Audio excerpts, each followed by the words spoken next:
Hello મિત્રો, જય શ્રી કૃષ્ણ, જય દ્વારકાધીશ. કેમ છો બધા? તો આજે છે દાંડિયા રાસ, એટલે તો પહેલાં આપણે જો થઈ ગયા છે રેડી.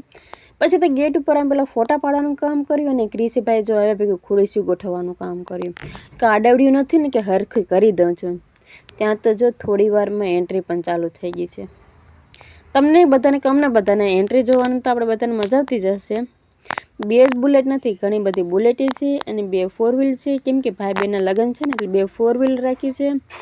એમાં જો આપણા ક્રિશીભાઈને તો જો ડીજે વાગે છે ને એટલે ડિસ્કો કરવાની મજા આવે. ના ને છોકરાઓને બેન્ડ પાર્ટી હોય, ડીજે હોય એટલે છોકરાઓને બહુ મજા આવે ડિસ્કો કરવાની. ને લગન પ્રસંગમાં તો કોઈ કહેવા વાર તો છોકરાને હોય નહીં, એટલે હા બિંદાસ થઈ જાય છોકરાઓ. પછી તો આપણે જો ક્રિશીભાઈ છે કે દીદીના ખોરામાં જઈને બેસી ગયો છે. પછી એન્ટ્રી પૂરી થઈ ગઈ ને પછી તો જો અમે બધા પાછા કામે વર્ગી એટલે કે રમવા વર્ગી ગયા છે એન્ટ્રી જોઈને બધા. કેમ કે હમણાં તો આપણે જો નવા કપડાં પહેરીને આપણે ભાગીએ છીએ, પછી ધોવાના થશે ને એટલે બહુ બરપડશે ને કંટાળો આવશે. કેમ કે આગળ તો આપણે રેડી થઈને ભાગવાનું છે અને જો આપણે ક્રિશીભાઈ જો જીએનસી દીદીને લઈને ભાગ્યા છે, એને પણ મજા આવી જાય તો કોઈને ભાવ તો પૂછે જ નહીં.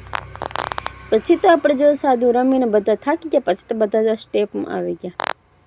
પછી સાડી પહેરી હોય ને સાડીમાં એટલે આપણે થોડુંક રમવામાં મિસ્ટેક થાય તો રમી તો લઈએ જો મૂકે જેવું આવડે એવું. તમારે જેવું જો કે નહીં આવડતું હોય અમારે.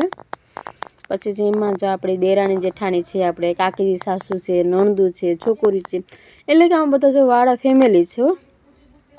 પણ રમવાનું મૂકીએ તો નહીં, ભલે પછી છેલ્લે પગું દુખે ને દવા પીવી પડે. કેમ કે 2 દી હોય ને રમી લેવાનું હોય. પછી તો રમીને અમે બધા જો રમતા હતા ને પછી તો જો નાસ્તાવાળી બેનો જો નાસ્તો લઈને જાય છે, ગાંઠિયાનું અને મરચાંને એવું. પછી તો ક્રિશીભાઈને ભૂખ લાગી હતી ને એટલે ક્રિશીભાઈ જો ગાંઠિયા ખાવા માંડી ગયો છે. ખાધા ને પછી ભાઈ ધરાણા ને પછી તો જો રમત કરવા વર્ગી ગયો.